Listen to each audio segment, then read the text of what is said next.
You worship Allah and you do not associate anything with Allah. Are we doing this?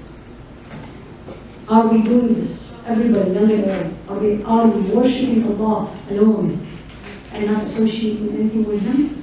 External, yes, alhamdulillah. We don't have statues at home, but I'm talking about reality. Do I put my beauty equal to what Allah wants me to do? Do I put my goals before Allah's? Do I put my rest, my sleep before what Allah wants from me? That's why I don't wake up for Fajr, all these. So the rights of Allah. When you talk about rights, this is how I look at it. Number one, I need to learn the rights of everyone. When I learn the rights of everyone, then I'm going to be free. If I only learn my rights, then I'm not going to be free. It's exactly like a man only knows his rights. I mean, a husband, and he doesn't know anything about the wife's right. He's not going to be free. He's not going to be just. So you all learn the rights of a human being, rights of the woman, the rights of the husband, before all the rights of Allah subhanahu wa ta'ala.